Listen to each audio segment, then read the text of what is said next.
Video like जरूर कर लीजिए और ऐसे वीडियो लगातार फ्री में पाने के लिए चैनल को तुरंत सब्सक्राइब कर लीजिए और बेल आइकन को जरूर टैप कर लीजिए ताकि आगे भी सारे वीडियो आपको मिलते रहे। यूट्यूब में फॉलो करते हैं तो प्लीज ये वाला फ्री टेलीग्राम चैनल जरूर ज्वाइन कर लीजिएगा। सारे नोटिफिकेशन सारे अपडेट यहीं पे आते हैं, ध्यान रखिए। तो फ्रेंड्स, मेरा नाम है वैभव और आप लोग देख रहे हैं UPPSC best online coaching YouTube channel. दोस्तों 780 पेजेस के स्टडी फॉर सिविल सर्विसेज की पीडीएफ को मैं यहाँ पर कंप्लीट करवा रहा हूँ। ज्योग्राफी पहला इसके अंदर सेक्शन है जिसको हम लोग इस समय कवर अप कर रहे हैं।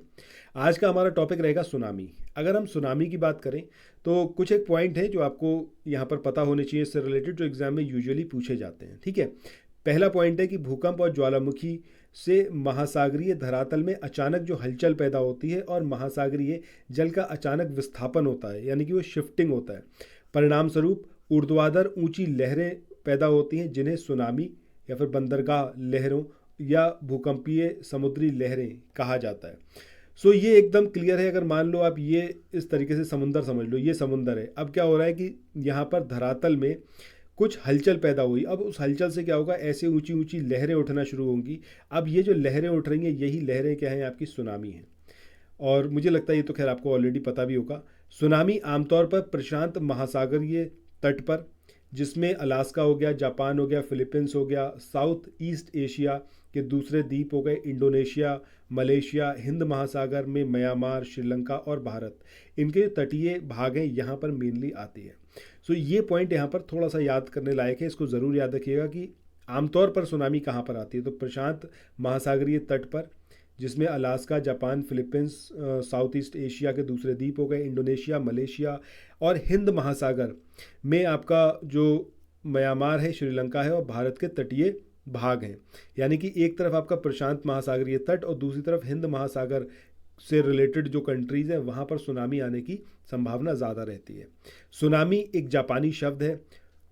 इसमें तुसु इसका मतलब क्या है, हार्बर, और नामी का मतलब क्या है, वेव। तो वही अभी हमने देखा था कि बंदरगाह लहरें भी इनको बोला जाता है। क्यों बोला जाता है? क्योंकि इन्हें हार्बर वेव इनका मतलब ही है सुनामी का। अगर इसको हम स्प्लिट करें दो शब्दों में, जो कि एक जापानी शब्द है सुनामी। भारत की high powered committee on disaster management की रिपोर्ट जो आई 2001 में, उसके अनुसार सुनामी समुद्र में भूकंप, भूस्खलन अथवा ज्वालामुखी उद्गार जैसी घटनाओं से पैदा होती है। अधिकांश समुद्री जो सुनामी है वो समुद्री अर्ध स्थल पर आए भूकंपों से पैदा होती है। मतलब जो नीचे भूकंप आए हैं उसकी वजह से पानी की शिफ्टिंग होती है, उसकी वजह से ऊंची ऊंची लहरें उठती हैं जो सुनामी कहलाती हैं। सुनामी को बंदरगाह लहरें या फिर भूकंपीय समुद्री लहरें भी कहा जाता है। भारत में सुनामी वार्निंग सेंटर, इसका परिचालन जुलाई 2005 से हैदराबाद में किया गया है। ये पॉइंट बेहद इंपॉर्टेंट है सुनामी के बारे में कि इंडिया में जो सुनामी वार्निंग सेंटर है वो कब और कहाँ पर इसको इस्टेब्लिश किया गया। तो हैदराबाद में जुलाई 2005 में। 26 दिसंबर 2004 को हिंद महासागर में आए सुनामी द्वारा भारत का कोरोमंडल तट ये सर्वाधिक जो है वो प्रभावित हुआ। कोरोमंडल तट का विस्तार प्रायद्वीपीय भारत के पूर्वी तट पर उत्तर में फॉल्स पॉइंट से लेकर साउथ में कन्याकुमारी तक है। ठीक है, तो ये जो कोरोमंडल तट का एक्सटेंशन है ये भी आपको पता होना चाहिए कि भाई जो आपका पेनिनसुलर इंडिया है, तो पेनिनसुलर इंडिया का जो ईस्टर्न कोस्ट है उसमें फॉल्स पॉइंट से लेके और कन्याकुमारी तक ये जो पूरा एरिया है ये आपका क्या कहलाता है, कोरोमंडल तट कहलाता है। और यहीं पर 26 दिसंबर 2004 में सुनामी आई। बहुत इंपॉर्टेंट है। अगर आप लोग उत्तर प्रदेश पीसीएस की तैयारी कर रहे हैं, आप आरओ की तैयारी करना चाहते हैं, बीईओ की तैयारी करना चाहते हैं, इन तीनों एग्जाम की अगर आप तैयारी करना चाहते हैं तो स्टडी फॉर सिविल सर्विसेज के कोर्सेज को आप ज्वाइन कर सकते हैं कंप्लीट तैयारी के लिए। ये वन स्टॉप डेस्टिनेशन है। यहाँ पर आपको सब कुछ मिलेगा, जिसमें स्टडी मटेरियल रहेगा, टेस्ट सीरीज रहेंगी, पेड क्विज रहेंगी, सब कुछ आपको एक ही जगह पर मिलेगा।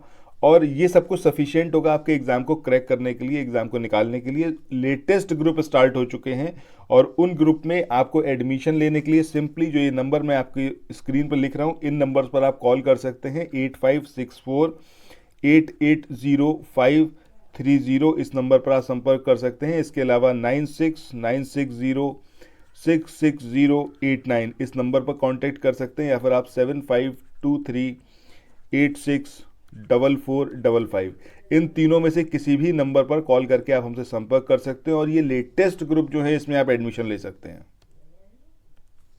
इंडियन मेट्रोलॉजिकल डिपार्टमेंट, इसका हेडक्वार्टर कहाँ पर है? नई दिल्ली में। ये पॉइंट ज़रूर याद रखिएगा। स्थापना कब हुई थी? 1875 में।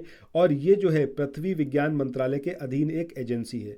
भारतीय उष्णकटिबंधीय मौसम विज्ञान संस्थान और मौसम विभाग का उपनिदेशक स्तर का कार्यालय ये कहाँ पर है? पुणे में लोकेटेड है। उल्लेखनीय है कि भारतीय मौसम विज्ञान विभाग का मुख्यालय सर्वप्रथम कोलकाता में बना था, जिसे 1905 में शिमला में और 1928 में पुणे में और फाइनली 1944 में दिल्ली स्थानांतरित किया गया था। किसी नदी या तटीय भाग में उच्च जल स्तर की उस स्थिति को बाढ़ कहते हैं जिसमें भूमि का कुछ भाग जो है वो जलमग्न हो जाता है। ये हमारा अगला टॉपिक है एक तरीके से कह लें, जिसमें हम बात कर रहे हैं किसकी? बाढ़ की। मॉनसून की अनिश्चितता और अनियमितता का दूसरा महत्वपूर्ण परिणाम क्या होता है? बाढ़ आना होता है। मतलब बहुत ज़्यादा अप्रत्याशित रूप से बारिश होने लगे तो अब नदियाँ जो हैं वो धीरे धीरे ओवरफ्लो होने लगेंगी और उसके आसपास का पूरा एरिया है जलमग्न हो जाएगा। केंद्रीय जल आयोग ने बाढ़ों की गणना के लिए बाढ़ पूर्वानुमान संगठन यानी कि फ्लड फोरकास्टिंग ऑर्गेनाइजेशन इसकी स्थापना की है। सो किसने करी है स्थापना? केंद्रीय जल आयोग ने। मॉनसून पश्चात यानी कि अक्टूबर दिसंबर दक्षिण एवं मध्य बंगाल की खाड़ी से उठने वाले चक्रवात तमिलनाडु, आंध्र प्रदेश, उड़ीसा और बंगाल तट को प्रभावित करते हैं। उड़ीसा चक्रवात बाढ़ और सूखा, मतलब उड़ीसा में चक्रवात आता है वो बाढ़ और सूखा तीनों ही प्राकृतिक आपदाओं से प्रभावित राज्य है। यानी कि उड़ीसा की अगर हम बात करें तो यहाँ पर चक्रवात भी आता है, साइक्लोन भी आते हैं, यहाँ पर फ्लड भी आता है, यहाँ पर सूखा भी पड़ता है, जिस कारण यह अन्य राज्यों की अपेक्षा अधिक आपदाएं झेलता है। गुरुत्वाकर्षण के प्रभावाधीन चट्टानें और मिट्टी के अचानक ढलान से नीचे की ओर खिसकने की जो प्रक्रिया होती है इसको क्या बोला जाता है? लैंडस्लाइड या फिर भूस्खलन बोला जाता है। इसके बाद नेक्स्ट पॉइंट की बात करें, जिसमें हम यहाँ पर बात करेंगे कि भारत में आपदा प्रबंधन हेतु निवारक और संरक्षी उपाय, तैयारी तथा मानवों पर आपदा के प्रभाव को कम करने के उद्देश्य से पहले आपदा प्रशिक्षण संस्थान, इसकी स्थापना लातूर महाराष्ट्र में की जा रही है। सो ये यहाँ पर ज़रूर याद रखना है कि इंडिया का पहला डिज़ास्टर मैनेजमेंट जो ट्रेनिंग इंस्टीट्यूट है ये कहाँ पर तैयार हो रहा है? बन रहा है लातूर महाराष्ट्र में। उत्तर प्रदेश में बाढ़ प्रवण क्षेत्रों को उच्च बाढ़ प्रवण, मध्यम बाढ़ प्रवण और निम्न बाढ़ प्रवण क्षेत्रों में विभक्त किया गया है। उच्च बाढ़ प्रवण क्षेत्र उत्तर प्रदेश के कुल बाढ़ प्रवण क्षेत्र का 48% आता है, यानी कि जहाँ पर ज़्यादा पॉसिबिलिटी है बाढ़ आने की, ऐसा एरिया यूपी का 48% है। उच्च बाढ़ प्रवण क्षेत्र उत्तर प्रदेश के पूर्वी क्षेत्र को कवर करता है। इसके बाद नेक्स्ट टॉपिक की बात करते हैं। इसमें भारत की हम बात करेंगे यहाँ पर, जस्ट अ सेकेंड, भारत की मृदाओं यानी कि सॉइल जो है इंडिया की। अब सॉइल का वर्गीकरण देखेंगे और यहाँ पर एक एक करके सारी सॉइल को कवर अप करेंगे। अब सॉइल का जो वर्गीकरण होता है ये उनकी उत्पत्ति, उनका रंग, उनका संयोजन यानी कि कंपोजिशन और उनकी जो लोकेशन है उसके आधार पर किया गया है। और भारत की जो मिट्टियाँ हैं ये कितनी प्रकार से वर्गीकृत करी गई हैं? जलोढ़ यानी कि एल्यूवियल सॉइल, ब्लैक सॉइल यानी कि काली मृदा, लाल और पीली मृदाएं, लेटराइट मृदा, शुष्क मृदा, लवण मृदा, पीटमय मृदा और वन मृदा, इसके अंदर डिवाइड करा गया है इंडिया की जो सॉइल है। बात करें हम जलोढ़ मृदा या फिर एल्यूवियल सॉइल की, तो जलोढ़ मृदाएं उत्तरी मैदान और नदी घाटियों के विस्तृत भागों में पाई जाती हैं। ये मृदाएं देश के कुल क्षेत्रफल के लगभग 43.4% भाग को ढके हुए हैं या फिर कवर करती हैं। ये निक्षेपण मृदाएं हैं जिन्हें नदियों और सरिताओं ने वहित तथा निक्षेपित किया है।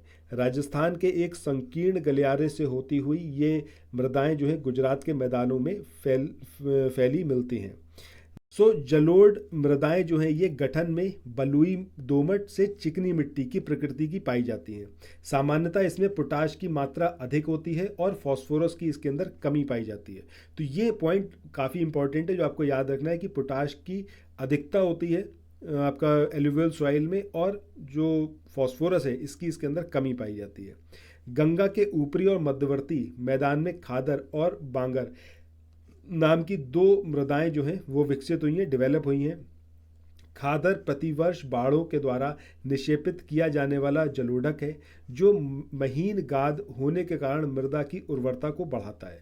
सो खादर की जब हम बात कर रहे हैं तो खादर क्या है? खादर की वजह से जो फर्टिलिटी होती है सॉइल की वो बढ़ती है, जो आपको मेन पॉइंट याद रखना है। बांगर पुराना जलोढ़क है जिसका जमाव बाढ़कृत मैदानों से दूर होता है। खादर और बांगर मृदाओं में कैल्शियमी संगठन अर्थात कंकड़ जो है वो पाए जाते हैं। निम्न तथा मध्य गंगा के मैदान और ब्रह्मपुत्र घाटी में ये मृदाएं अधिक दोमट और मृणमय हैं। पश्चिम से पूर्व की ओर इनमें बालू की मात्रा जो है वो घटती जाती है। जलोढ़ मृदाओं का रंग जो होता है वो हल्के धूसर से राख धूसर जैसा होता है। इनका रंग निक्षेपण की गहराई, जलोढ़ के गठन और निर्माण में लगने वाली समयावधि पर निर्भर करता है। जलोढ़ मृदाओं पर गहन कृषि की जाती है। अगला पॉइंट है, जलोढ़ रेतीली मिट्टी में न्यूनतम जल धारण करने की क्षमता होती है, क्योंकि सीमित जल धारण क्षमता वाली मिट्टी यानी कि जो रेतीली दोमट हो गई वो उच्च जल धारण क्षमता वाली मिट्टी यानी कि दोमट मिट्टी की तुलना में बहुत अधिक संतृप्ति बिंदु तक पहुंच जाती है। अगला पॉइंट है कि जलोढ़ मृदा को कांप मृदा या फिर कछारी मृदा भी बोलते हैं या फिर मिट्टी भी बोलते हैं। ये इंपॉर्टेंट पॉइंट है, पूछा गया क्वेश्चन है इस पर। जलोढ़ मृदा की सामान्यता 4 वर्गों में इसको डिवाइड किया गया है, जिसमें भावर, तराई, बांगर और खादर आते हैं। सो इसका कैटेगराइजेशन भी आपको पता होना चाहिए। इसके बाद जो नेक्स्ट हमारा पॉइंट है काली मृदा के बारे में है, जिसको हम कल जो हमारा नेक्स्ट वीडियो आएगा उसके अंदर कवर अप करेंगे। सो इन वीडियोस को देखते रहिए। कोई भी आपका सजेशन फीडबैक हो तो comment section is for you, वहाँ पर आइए, अपनी बात ज़रूर रखिए। चैनल को सब्सक्राइब करना, वीडियो के लिंक को शेयर करना बिल्कुल न भूलिएगा। Thank you so much, bye bye.